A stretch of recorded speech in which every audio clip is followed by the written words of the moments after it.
In the early 1800s, most of the steam was being used for railway engines and in industry. Very little thought had been given to its application in terms of agriculture.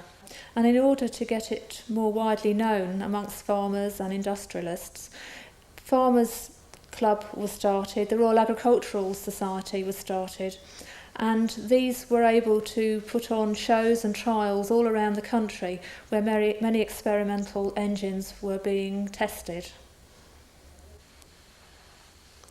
Before steam was widely used on farms, all of the work would have had to have been done by hand with the aid of horses and with oxen prior to that. The horses were used to pull things like the ploughs to provide the power and the mechanised type of seed drills. Horses took over from oxen around the early part of the 1800s and were still used on many farms right up until the end of the Second World War, when tractors took over. One man with a pair of horses could plough about an acre a day, and this would mean walking about 13 miles. Most farmers used Shire horses, but there were several regional breeds popular in their local areas.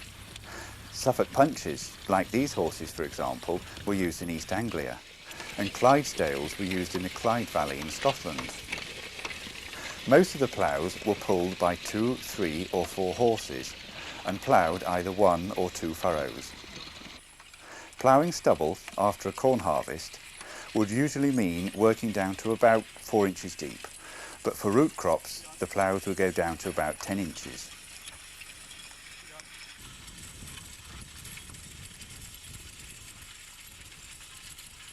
Horse-drawn seed drills were often used to sow the new crop. The wheels of the drill have to drive its mechanism, which makes them very hard work to pull. The discs, or coulters, cut a slot into the seed bed where the seeds are planted, about 1 inch to 1.5 inches deep. Before ploughed land can be drilled, it was usually harrowed to break down the lumps of soil into a fine seed bed. This is fairly light work, and the horses can cover up to about 10 acres a day. After drilling, smaller, even lighter harrows were often used to smooth over the seed bed to make sure the seeds were properly buried and to cover the hoof prints and the wheel tracks.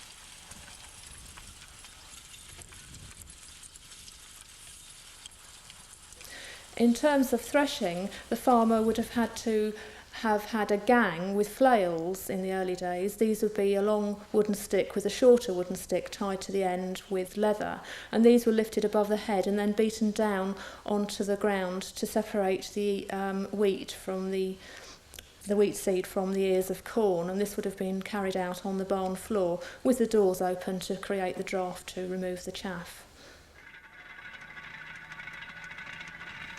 Horse-drawn threshing using a mechanical threshing drum was far more productive than hand flails. The first of these machines, which was used in the late 1700s, were big and cumbersome, but smaller, portable versions were soon developed. All of them used a series of gears and shafts to connect the horse to the drum. This meant that a horse, walking slowly, could drive a drum at thousands of revolutions a minute.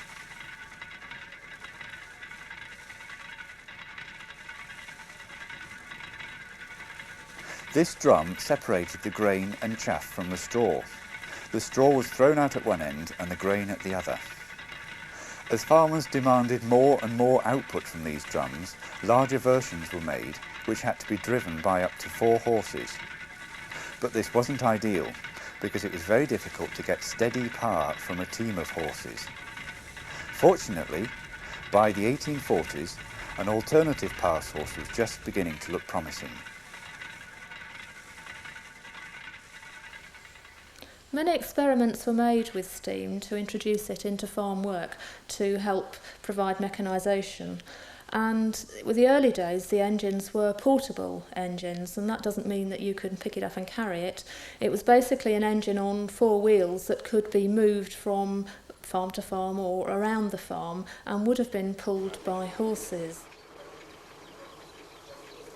These teams of horses pulled the portable engines, like this one, down the small country roads. But When it came to lining the engines up accurately enough to drive a belt, in this case onto a threshing drum, the engines had to be man-handled into the exact position.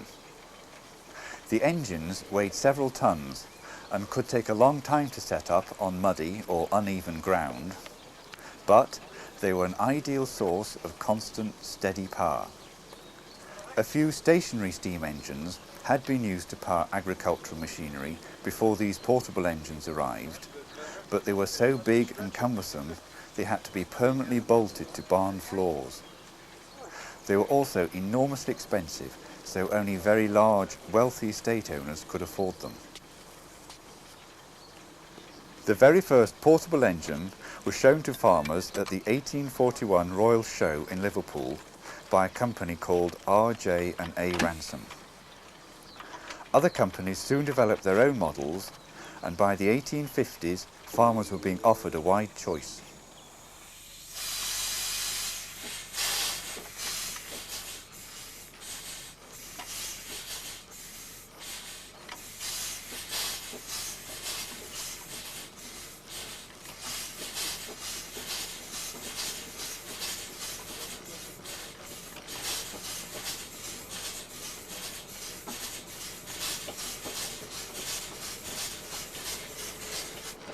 It wasn't a big step to develop the portable engine into a traction engine, a mobile, self-propelled steam engine. A variety of designs were tried out during the 1840s and 50s, but by the early 1860s, most manufacturers had settled on one which was to remain almost unchanged for the next 60 years. These are the traction engines we recognise today. Many of the companies which developed the traction engines were centred in East Anglia and Lincolnshire, mainly because of the land of this area. This is where most of the arable farming was. Companies like Ransoms of Ipswich and Borrells of Thetford, Garrett's of Leiston, and up in Lincolnshire there were Marshalls of Gainsborough, Roby's, Rustons, all centred around Lincoln. These companies were actually producing most of the engines in this country and were in fact exporting engines worldwide. Traction engines were far too heavy and cumbersome to pull farm machinery around fields, so horses were used to pull equipment like corn cutters and binders until tractors eventually took over. Even in the 1920s and 30s, when many farmers were using tractors for cutting corn, some threshing drums were still being driven by steam traction engines. The corn was usually cut just before it was fully ripe. This meant that not too many of the grains fell out of the crop as it was being handled. The first reapers were developed in the 1830s, and they soon started to take over from harvesting with scythes. These early machines simply cut the corn, and the crop had to be raked off the blade by hand. Bunchers were then developed, which gathered the cut corn into sheaves, which, by the 1880s, were being automatically tied with string.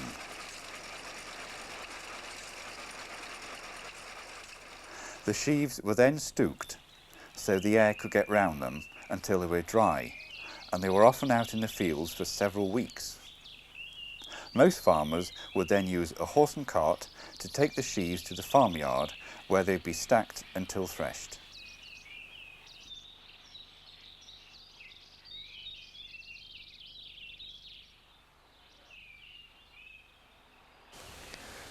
When the wheat was all gathered in and stacked, the most important part of the farmer's year would be threshing, and the threshing would be done with a steam-powered threshing drum, with the power being taken off of the flywheel to drive the drum. This development actually saved a lot of labour. The threshing tackle was either owned by a fairly wealthy farmer, in which case it would just work on the farms that he owned, or it would be owned by a contractor.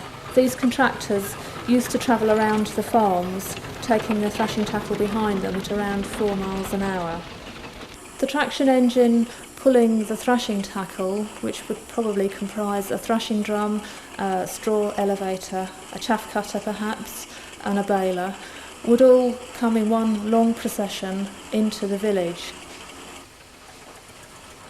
When the thrashing tackle came into the village, it caused a great deal of excitement. It could be heard rumbling away, the gears ringing for many miles, and so children always knew, could hear when it was coming, and would sometimes run out of school just to see the engine arriving, and even taking time off from their school lessons to go along and perhaps help with the engine if they were allowed. Sometimes one of the children's father might be the engine driver, and so they would be allowed to get involved in some of this work.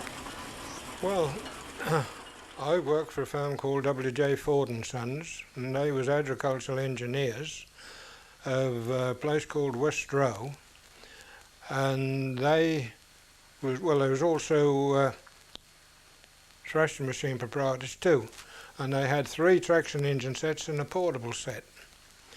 The traction engine sets used to do the work on the highland, and the portable set used to do the work on the fenland.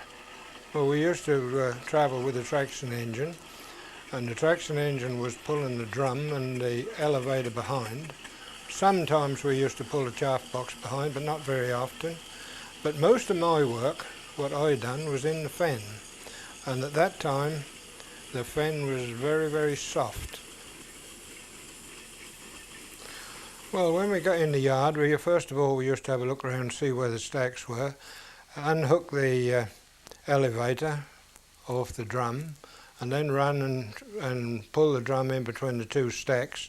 The drum had got a spirit level on the back and on the side, and you used to set it as level as you could get. And then while we were setting the drum and setting the engine, well, the rest of the team used to pull the straw pitcher around by hand, and they used to set that.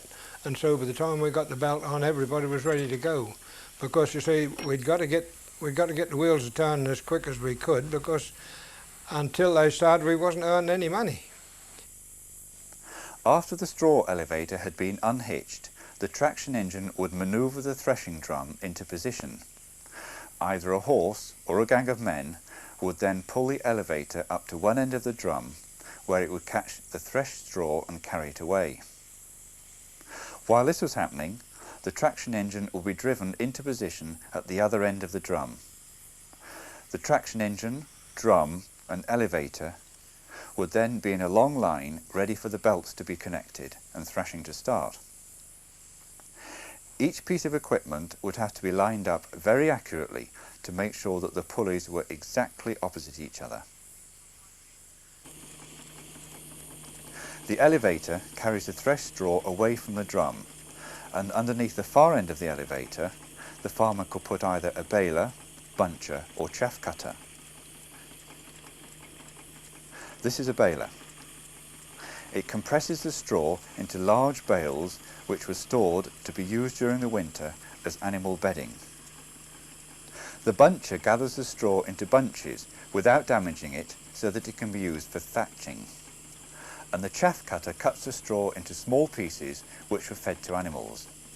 Some of the straw processing machinery was driven from the threshing drum, while others were powered from a second traction engine.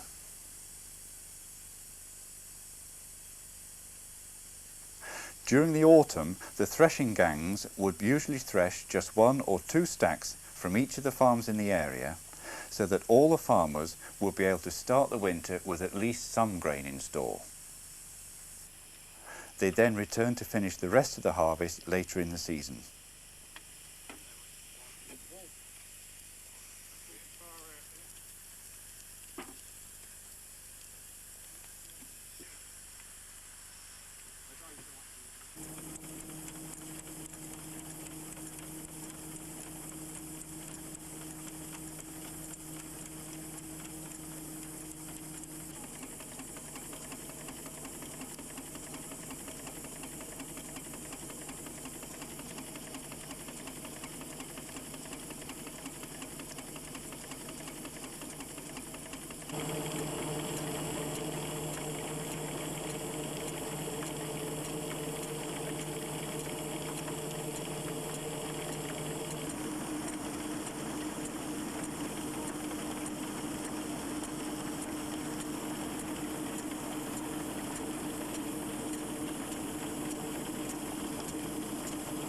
Well, when we got the engine and drum lined up and got the driving belt on, we used to test out engine for speed, and we always used to reckon that 170 revolutions a minute was about the right speed. And to test that, we used to hold a finger on top of the crank, and every time the crank went round, we used to count one, and count that for half a minute, and then double it up. And by doing that, that'd give you a drum speed then of about 1,025, 1,050, which was the speed that we wanted. And, well, that used to work very, very well. Horse carts were sometimes used to carry the sheaves of corn to the threshing drum, especially if they were being threshed directly from the field rather than from the stack.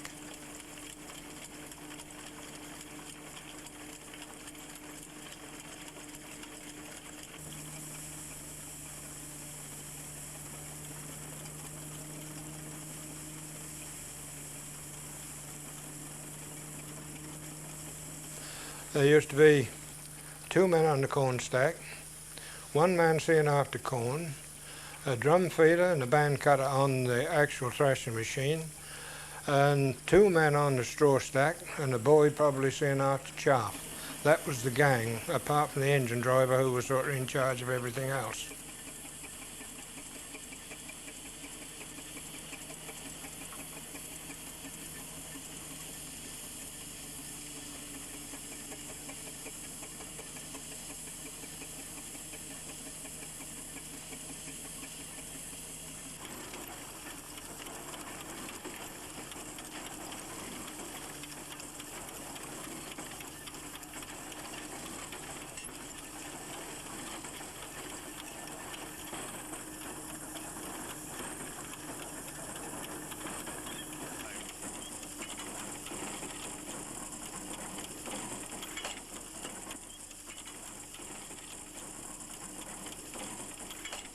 Although the bales of straw are compressed automatically by these balers, the wires holding them together had to be threaded round and tied by hand.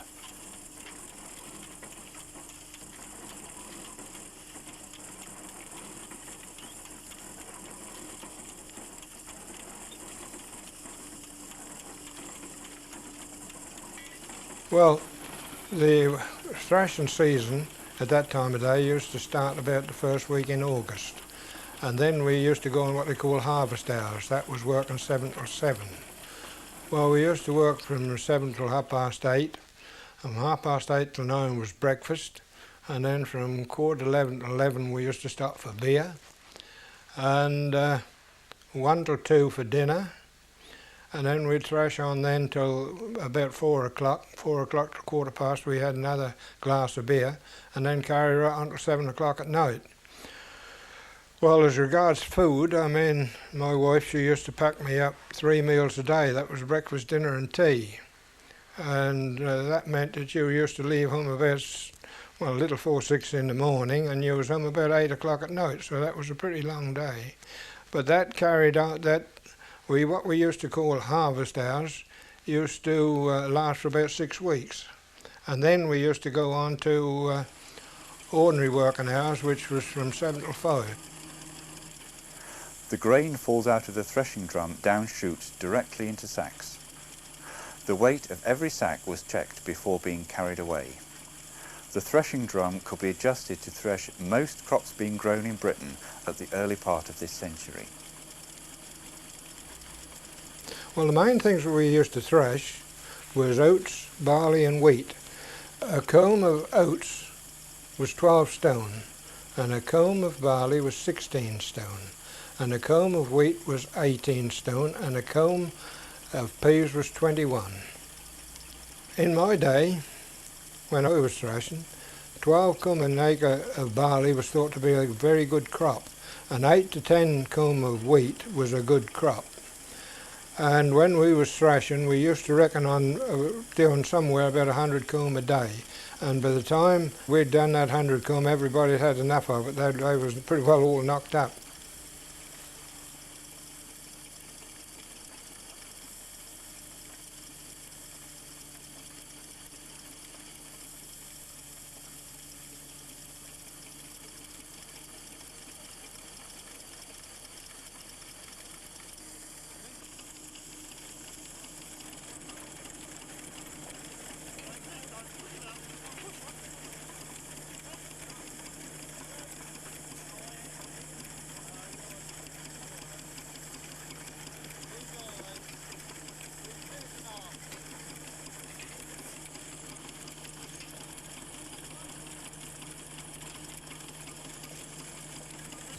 As the threshing team got nearer the bottom of the stack, you could very often see the bottom of the stack actually heaving, and this would be because it was full of rats and mice that had made their home in there.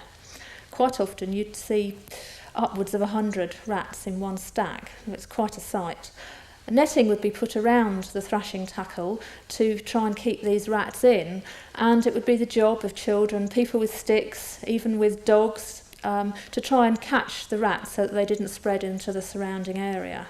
It was quite a sport at the end of the day, and children even got paid at the local school by how many rats' tails they could take into their teacher the next day. The threshing gangs were actually paid on piecework, therefore it was directly related to the amount of productivity. If there happened to be a few wet days in a week, then they didn't get any money at all. And the other thing we have to remember is that thrashing work was seasonal. It tended to be throughout the winter months, and therefore these people would have to find themselves other employment during the summer. They might perhaps go and help on the fields with the harvest, or some of them might even have been employed to help maintain the tackle, but for some of them it did actually mean a term of unemployment. Well, I suppose the happy memories were that everybody worked as a team, and everybody was pulling everybody else's leg and having a laugh and a joke, and that was the good part about it. But the bad part about it was you was up early in the morning and you didn't get home till late at night, and if that was wet, you was half wet through, and when you were setting up, and if the weather was very bad, there'd be somebody standing behind the engine and they'd say, well, you want to be over another 6 inches. Well, you knew where you wanted to be, but you couldn't get there because had to go back into the same rut every time. So that was the bad part about it. But I had a friend who was a steam plough driver, and we was at a rally one day, and somebody said to him, Reg, what was the best thing you liked about steam ploughing? He said, putting the cloth on a Saturday night.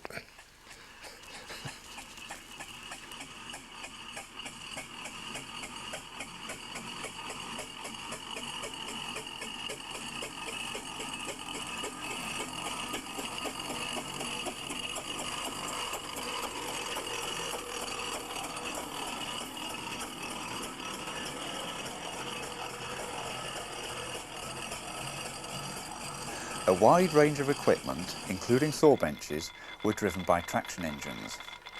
They sometimes took over from wind or water power, and at other times from horses or humans. Before steam, for example, timber planks would usually be cut by 2 men working with an enormous 2-handed saw. One worked from in a pit underneath the trunk, and the other worked from on top of the trunk. Saw benches, powered by traction engines, revolutionised this.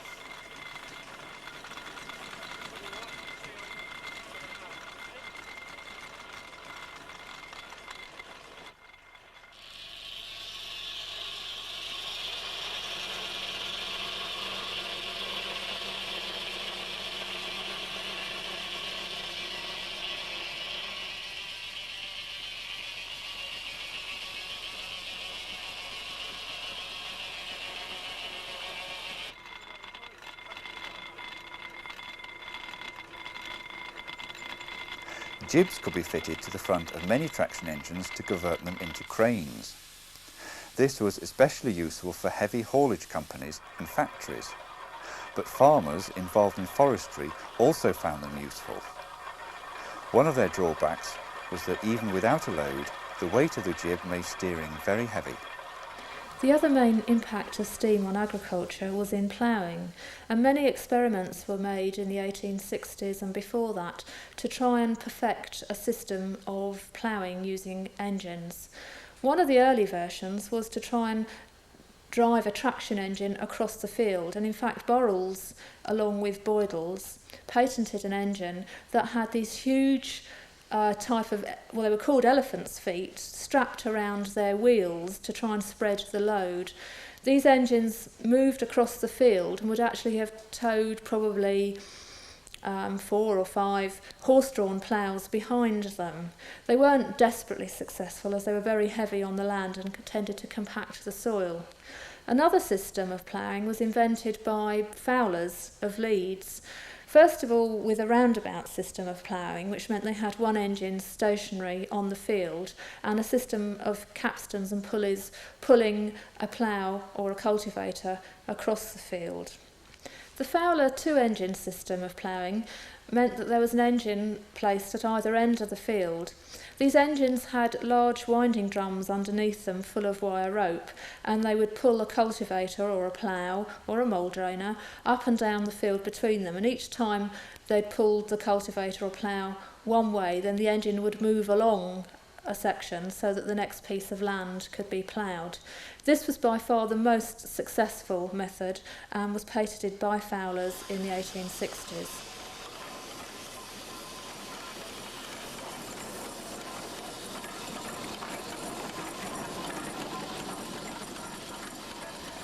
The ploughing tackle was actually owned by contractors and would comprise two engines, a pair of ploughing engines, a plough and a cultivator, a water cart and a living van. And this equipment was towed behind the engines and towed from farm to farm at a speed of about 4 or 5 miles an hour.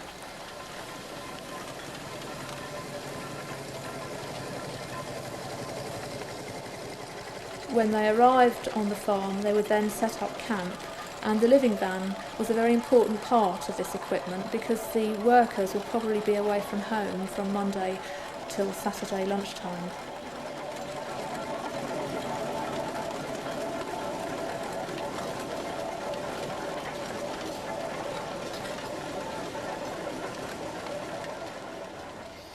Well, it was chiefly done by contractors, and they varied. Some would have 3 or 4 sets, some half a dozen, and some of them had over 20 sets, some of the big firms. And they would employ all their gangs to go around the different farms. Each gang had their own area as a rule. They never run over each other's plots. And we'd go from farm to farm in our own plot. But a lot of the big farmers, they had their own tackle, the same with the big estates. And they employed their own men, of course, and paid them.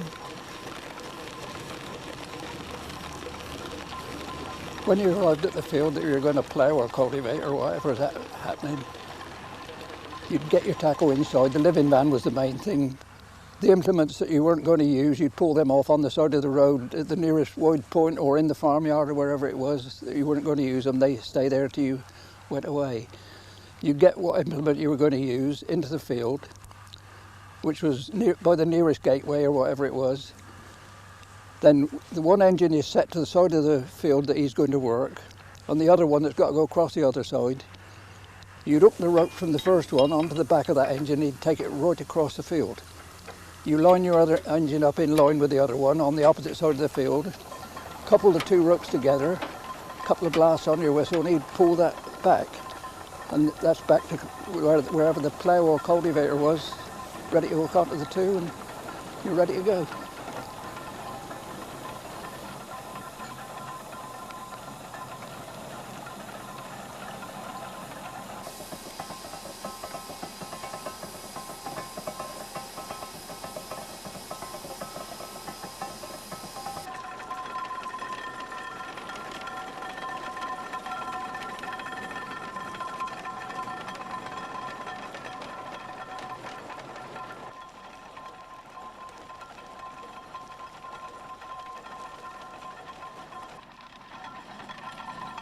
The 2 ploughing engines work on opposite sides of the field, pulling the plough or cultivator backwards and forwards between them. After each pull, the engine moves forwards about 6 feet, the working width of the implement. The driver then has just a few minutes to check the water level, the fire, and fill up if necessary before he needs to start the next pull.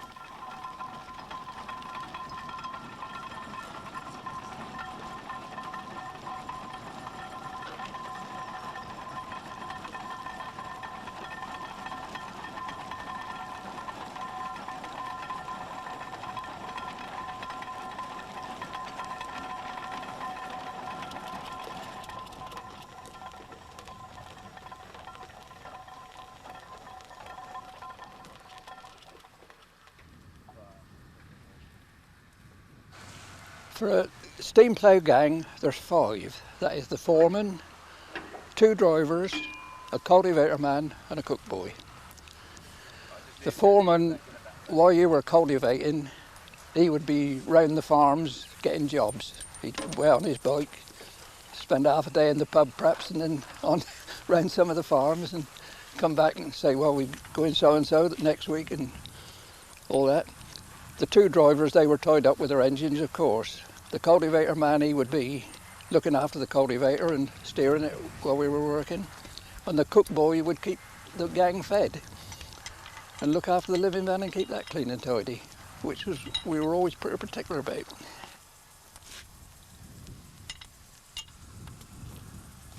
Right.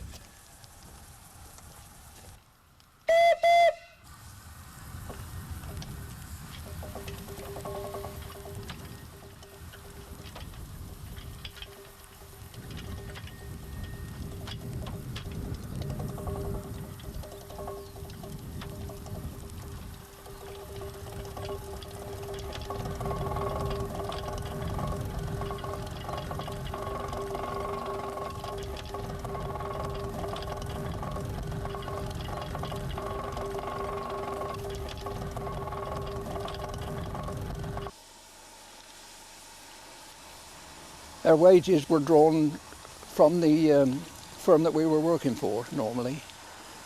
But one firm that I worked for, where I finished up steam ploughing, which was Wards of Egham in Surrey, he had an agreement with all the farmers that when we pulled in to do a job, we would draw the money from the farm for the wages, which was £9 for a gang of 5 for the week.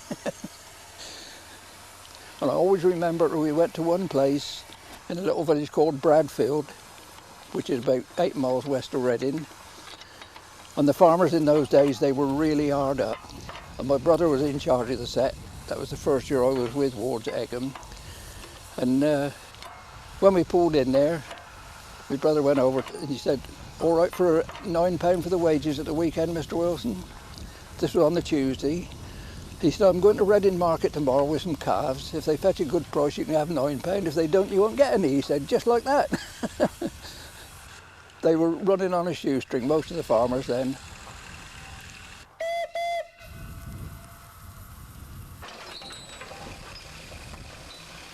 The centre pivot plough was usually used for ploughing. A set of plough bodies are carried on each half of the V-shaped frame.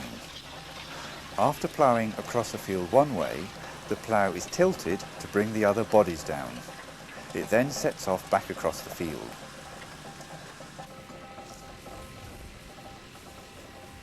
The driver was responsible for the lives of the men on the plough. It wasn't unknown for a plough to appear out of the early morning mist without the ploughman. Even when the visibility was good, it could be difficult for the engine driver to see what was happening at the far end of the field because the 2 engines could be working up to half a mile apart. Well, we generally pull out from the yard round about the end of March or April, beginning of April. And that was nearly all cultivating then. And the ploughing would come in the autumn after the harvest was off. And you'd plough and press chiefly. We had a press on the side of the plough and they'd broadcast the corn, and then you see that the winter corn. We'd plough it ready for the winter corn, see.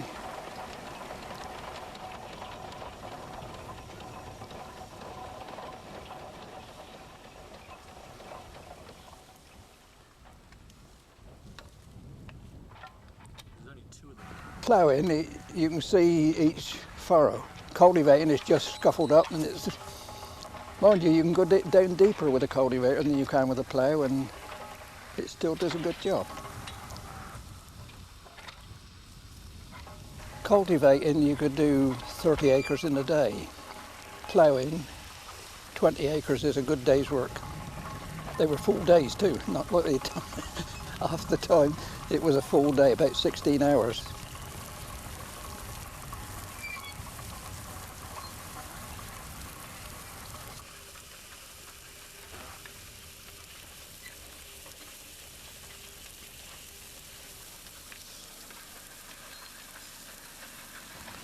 Well, on a Monday morning, if they'd been stood idle over the weekend, which wasn't very often, We always had a bundle of wood by us, and you'd light the fire up, and that would take just over an hour to get steam up, ready to start work.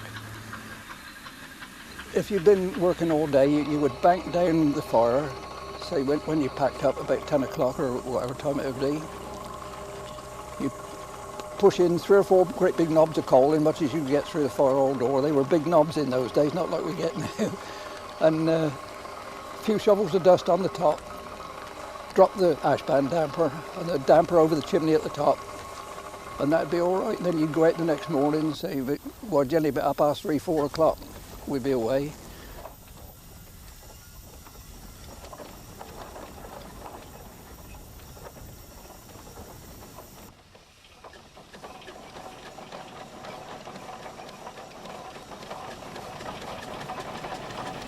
There was a real hierarchy amongst the ploughing gang. The foreman, obviously at the top, would be responsible for going out and negotiating the next day's work on the rates of pay. The 2 engine drivers, then the ploughman, and then the cook boy. Quite often the cook boy aspired to be an engine driver and thought himself very fortunate if he was in fact allowed to look after an engine for any amount of time.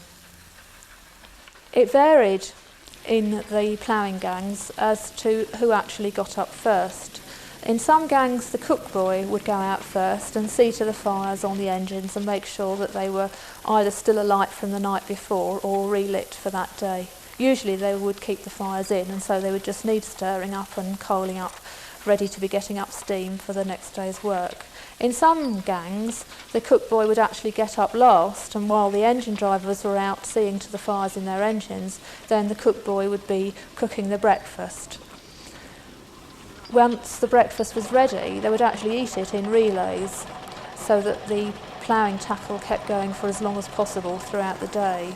They were being paid on piecework, and so it was to their advantage not to stop work, or at least for as short a time as possible. The cook boy would also be responsible for getting the food supplies and would often be sent out to the local shops to get the various types of food required by the gang. It didn't always follow that they would all want the same food, and he would therefore sometimes have to provide different meals for the different members of the gang.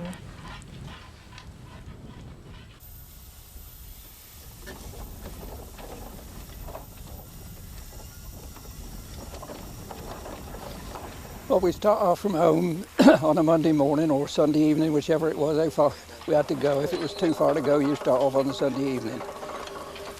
You'd take some fresh food with you, you know, like a couple of loaves or what have you, because when you were out in the country, the shops in those days were few and far between, and you had a long way to go to get anything. But we often had a cook-up. We had a cook boy, you see, and you'd have a cook-up whatever you could get. We lived chiefly off the farms. You would always get a few potatoes and green stuff and what have you. The odd rabbit, we know how to set a rabbit snare, and that was a luxury, of course. Well, it was a hard life, really. You'd go off from home on a early Monday morning or late Sunday evening, ready for the next week. You might get home the following weekend and you might not. It just depends what work came up. You'd probably be working the whole of the weekend. And I've been away for a fortnight and 3 weeks at a time. On the end of that 3 weeks, you get a bit scruffy. You haven't had a bath, you're plastered with oil and coal dust most of the day. And, you know, you were glad to get home to get a bath and get some clean clothes on. It was really hard work. You know, it's about 16 hours a day. But the thing that worried me most was my eyesight. Because you stand on one of those engines for about 16 hours on a hot day, you're plastered with oil from 2 high-speed big ends and everything else that goes with it, ashes from the chimney, dust from the field, and you go in at night and you just can't see. You have a wash the best you can in a bucket of water outside, out from one of the injectors of the engine. You fall into bed dog-tired. Though beds weren't much, they were just straw-filled mattresses. They were hard as rock, but you could always sleep because you were dog-tired. And about 3:30, 4 o'clock in the morning, that was it. You were out again the next day. And that's how you went on. It wasn't an easy life, really. But It didn't do me any harm. Here I am, just turned 80 and still ticking over nicely, so it didn't do me any harm at all.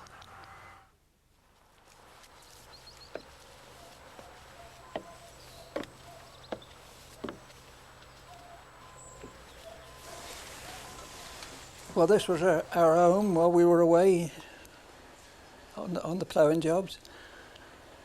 They weren't too comfortable really, the beds weren't much to shout about, but the foreman would be at that end, that was his quarters.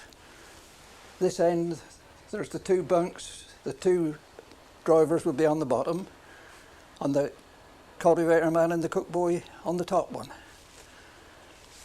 And any time after about 3:30 or so in the morning, the foreman would be there and he'd thumping on the boards, come on, let's have it. And we'd be out, the two drivers away across the other side of the field to get the engines ready. The cook boy would be boiling the kettle and getting the breakfast ready. We'd come back, have a cup of tea and a breakfast and away for another day's hard work. The cupboards up there, we had one each of those. And I always remember one bloke that I worked with, Walders at Wallingford, he would always sit that end and cut a slice off of his loaf, and he'd open the door and he'd whirl it back in and slam the door up so it didn't fall out. He'd never pack it up tidy, he'd just whirl it back in the cupboard and slam the door at the same time. But if you leave those doors open, so you forget yourself when you get up, you get a crack on the head a bit rapid with that. You always remembered the cupboards because you leaned forward every time you got up. But if somebody left the door open, it was a different story, and it wasn't very pleasant. The stoves we used to cook most of our meals on. If the weather was bad, we would do it all in here. Very often, if it was a real warm summer evening, those doors would be wide open all the time, both of them. We'd just sleep with the doors wide open. They weren't too bad, really. It was reasonably comfortable. You had somewhere to lay down. That was the main thing, which you were glad of after about 16 hours hard slogging.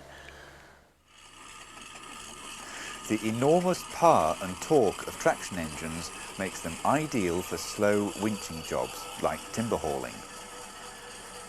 Most engines have a winch and wire rope tucked behind the left-hand wheel. At one time, horses were used to pull felled trees out of the woods and onto trailers, often called timber tugs. This was exhausting and dangerous work for both the men and the horses. Steam was therefore a welcome replacement.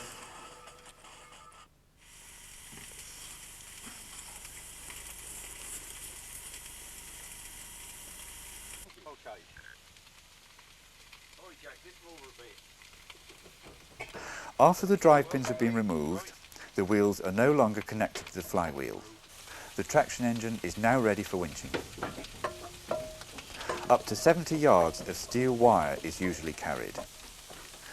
If the trunk has to be pulled further than this, it could take several separate pulls up to 70 yards each time.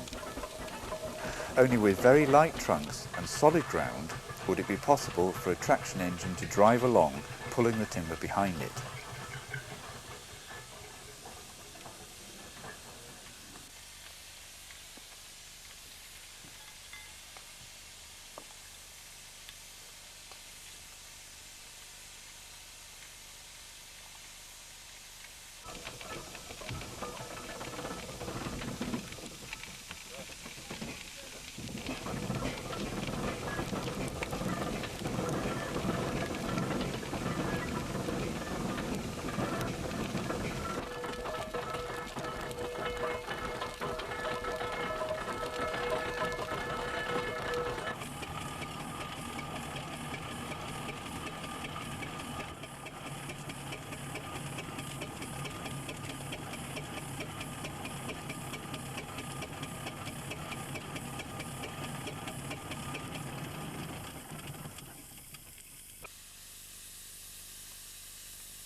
Large tree trunks can weigh up to 20 tons each, but if you know the secret, it's quite easy to load them onto the tug.